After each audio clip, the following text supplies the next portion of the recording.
दियापुर गांव में झगड़ू सिंह नाम का एक पहलवान मुखिया रहता था, जिसे शादीशुदा लोगों से सख्त नफरत थी और वो अपने गांव में किसी को भी शादी करने नहीं देता था।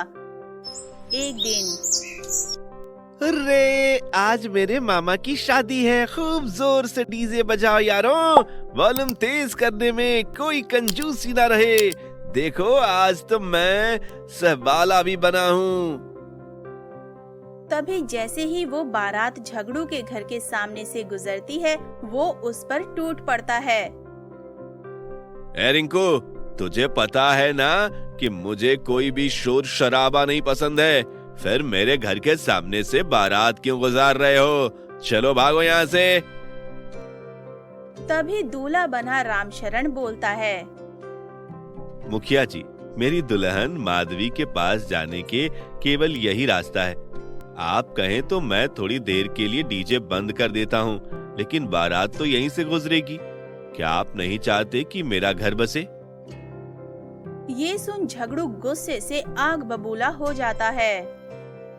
नहीं नहीं नहीं नहीं, मैं नहीं चाहता कि तुम्हारा घर बसे, और केवल तुम्हारा ही घर क्यों, मैं नहीं चाहता मेरे गांव में किसी का भी घर बसे, बल्कि मैं तो यही चाहता हूँ कि सब मेरी तरह कुंवारे रहें, समझा? देखिए मुखिया जी, मैं जानता हूँ कि आपको शादी से इतनी नफरत क्यों है। मेरे स्वर्गीय पिताजी ने मुझे बताया था, आपकी कहानी सुनाई थी कि किस तरह आपको आपकी पत्नी ने धोखा दिया था, लेकिन मेरी माधवी आपकी उस धोखेबाज पत्नी की तरह नहीं है। अपने पुराने जख्मों को कुरेदे जाने पर झगड़ू बहुत क्रोधित होता है और अपने गुंडों से चीखते हुए बोलता है, साथियों, इस बदजुबान रामशरण को पीट पीट कर बैगन का भरता बना दो, ताकि फिर कोई और इसके जैसा मुझसे जुबान लड़ाने की गुस्ताखी ना कर सके। सभी गुंडे मार मार कर रामशरण को बुरी तरह से घायल कर देते हैं और शादी वाले दिन उसे अस्पताल में भर्ती होना पड़ता है। माधवी, तुम चिंता मत करो, दुनिया की कोई भी ताकत मुझे तुम्हारे घर बारात लाने से नहीं रोक सकती। वहीं दूसरी तरफ माधवी के घर में बारात आने की खुशी में चारों तरफ बिजली के रंग बिरंगे झालर लटके हुए थे और चारों ओर एक शांतिपूर्ण चमक थी और गीतों की मधुर ध्वनि सारे घर में गूंज रही थी। जगमग जगमग दीप जले, हर दिल में प्रेम पले, ये रात हो अनमोल, हम राम शरण जी से मिले, हम राम शरण जी से मिले। सुनो बेटी, इतनी देर हो गई, राम शरण अभी तक बारात लेकर नहीं आया। सही कहा आपने जजमान, मैंने विवाह की सारी तैयारी कर दी है, जल्दी से दूल्हे राजा को बुलाइए, शुभ मुहूर्त निकला जा रहा है। एक तरफ माधवी जहां बारात के ना आने से परेशान थी, वहीं दूसरी तरफ रामशरण डॉक्टर से छिपकर अस्पताल से भाग जाता है। जल्दी यहाँ से भागो रिंकू, शुभ मुहूर्त निकला जा रहा है। वहाँ माधवी और उसके घर वाले बेसब्री से मेरा इंतजार कर रहे होंगे। तभी उनके सामने अचानक से झगड़ू आकर खड़ा हो जाता है, जिसे देख के वो दोनों ठिठक जाते हैं।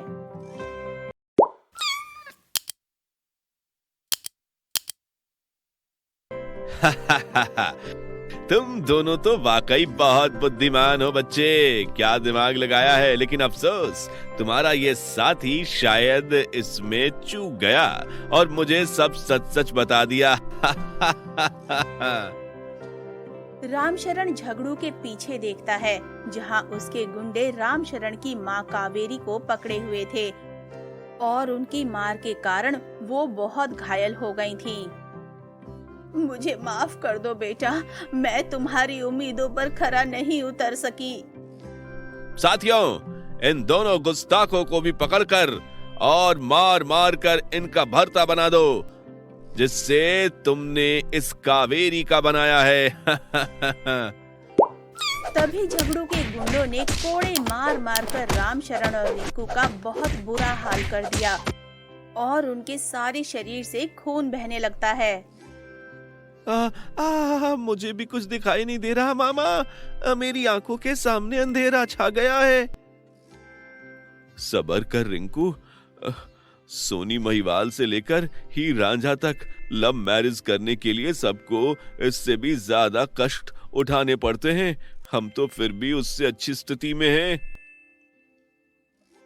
रामशरण और रिंकू की दयनीय हालत को देखकर कावेरी को बहुत गुस्सा आता है और वो गुस्से से आग बबूला हो सभी गुंडों से अकेले भिड़ जाती है और रामशरण और रिंकू को आजाद कर झगड़ू पर हमला कर देती है। मैं इस दुष्ट झगड़ू को यहाँ संभाल लूंगी बेटा, तुम दोनों यहाँ से भाग जाओ, जल्दी करो, शुभ मुहूर्त निकला जा रहा है। तभी सही मौका देखकर रामशरण रिंकू के साथ वहाँ से 9-2-11 हो जाता है। पकड़ो उन दोनों को, किसी भी हाल में वो दोनों भागने न पाएं। झगड़ू अपने कुछ गुंडों के साथ उन दोनों का पीछा करते करते एक घने जंगल में प्रवेश कर जाता है, जहां भागते भागते रामशरण और रिंकू एक जंगल के भूल भुलैया में फंस जाते हैं। अभी तो हम इसी रास्ते से भाग रहे थे मामा, अचानक से फिर दोबारा यही कैसे आ गया? कहीं हम जंगल के उस भूल भुलैया में तो नहीं फंस गए हैं जिसके बारे में गांव वाले बात करते हैं?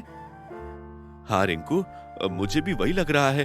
अब तो मैं आज क्या कभी जिंदगी में अपनी जान माधवी से शादी नहीं कर पाऊंगा और मेरी सारी जवानी और बुढ़ापा इसी जंगल में बंजारों की तरह भटकते भटकते बीत जाएगा।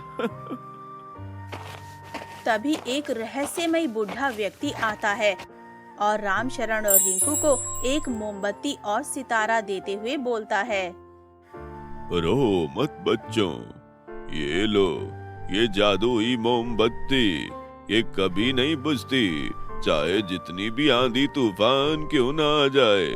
और ये देखो, ये जादुई सितारा, इसे पकड़ो, जो ध्रुव तारे की तरह हमेशा भटकते हुए लोगों को सही रास्ता दिखाता है, उन्हें दिशा देता है। इस मोमबत्ती और सितारे के साथ तुम जल्दी ही अपने विवाह मंडप में पहुंच जाओगे। लेकिन आप कौन है बाबा? मैंने पहले तो आपको अपने गांव में कभी नहीं देखा। विवाह केवल जश्न का नहीं, बल्कि नई जिंदगी के आरंभ का नाम है। इसे करने से जो प्रेम और एकता पैदा होती है, वह हमेशा तुम्हारे साथ रहेगी बच्चे। मैं उसी प्रेम और करुणा को फैलाकर बच्चों के होंठों पर मुस्कान बिखेरने वाला बुढ़ा हूँ। जादुई मोमबत्ती और जादुई सितारे की मदद से रामशरण और रिंकू जल्द ही माधवी के घर पहुंच जाते हैं, जहां सभी उनका बेसब्री से इंतजार कर रहे होते हैं। रामशरण जी, कितनी देर कर दी आपने आने में। भगवान का लाख लाख शुक्र है कि आप सही सलामत हैं। मेरे मन में ना जाने कब से कितने भयंकर भयंकर ख्याल आ रहे थे। ऐसा लगता था जैसे आप किसी भयंकर मुसीबत में पड़ गए हैं। और तुम्हारी माता कावेरी कहाँ है बेटा? कहीं दिख नहीं रही, और तुम इतने घायल कैसे हो गए हो? तभी रामशरण सभी को अपनी आप बीती सुनाता है, जिसे सुनकर सभी के मन में झगड़ू के प्रति बहुत क्रोध पनपने लगता है। उस झगड़ू की इतनी हिम्मत कि किसी को शादी ब्याह से रोके। शायद उसके इसी बुरे बर्ताव की वजह से उसकी पत्नी ने उसे तलाक दिया होगा। ऐसे सनकी व्यक्ति के साथ भला कौन भली लड़की रहना चाहेगी? तभी पंडित जी के कहने पर फिर से शादी का समारोह शुरू हो जाता है और सारे गांव वाले जश्न में डूब जाते हैं। लेकिन तभी झगड़ू अपने गुंडों की फौज के साथ वहां आ धमकता है। उसके साथ कावेरी भी होती है। साथियों, बुझा दो सारी मोमबत्तियां, तोड़ दो सारे गाने बजाने के सामान और रौन डालो सारे झिलमिलाते पेड़ों को। लगता है ये गांव वालों ने बहुत उजड़ और जिद्दी भी हैं। ये गांव वाले बहुत उजड़ और जिद्दी हैं। इनका इलाज तेल लगे हुए पित्तल से ही करना होगा। तभी सभी गुंडे गांव वालों को चारों तरफ से घेर लेते हैं और उनकी खूब पिटाई करते हैं। ओह, हमें क्यों इतना परेशान कर रहे हो? हमने तुम्हारा क्या बिगाड़ा है? चैन से मुझे शादी करने क्यों नहीं देते? अड़ियल बुड्ढे, शादी नहीं करवाएगा तो क्या तू मर जाएगा, जो एक मामूली सी दक्षिणा के लिए इतना दर्द सह रहा है? तभी झगड़ू गांव वालों को गिरफ्तार करने का फरमान सुनाता है, जिसे सुनकर रामचरण गुस्से से आग बबूला होकर उसके ऊपर आक्रमण कर देता है। बस मुखिया बस, तेरी तानाशाही बढ़ती ही जा रही है। अब तो तुझे ठिकाने लगाना ही पड़ेगा। तभी झगड़ू भी अपने गुंडों के साथ मिलकर प्रहार करने लगता है, जिसमें सभी घायल होकर जमीन पर गिर पड़ते हैं। तभी वहाँ रहस्यमय बुढ़ा व्यक्ति आता है और बीच में एक बड़ा सा जादुई आईना रख देता है। मत लड़ो बच्चों, बच्चों तुम सब एक ही मिट्टी के बने हुए हो और तुम्हें बनाने वाला वह परम पिता परमात्मा भी एक ही है। देखो इस जादुई आईने को, इसमें तुम सब अपने अपने असली रूप को अर्थात अपने अच्छे बुरे स्वभाव को देख सकते हो। सभी उस जादुई आईने को ध्यान से देखने लगते हैं, जिसमें उन्हें अपना स्वभाव दिखता है। ये देखकर झगड़ू बहुत भावुक हो जाता है।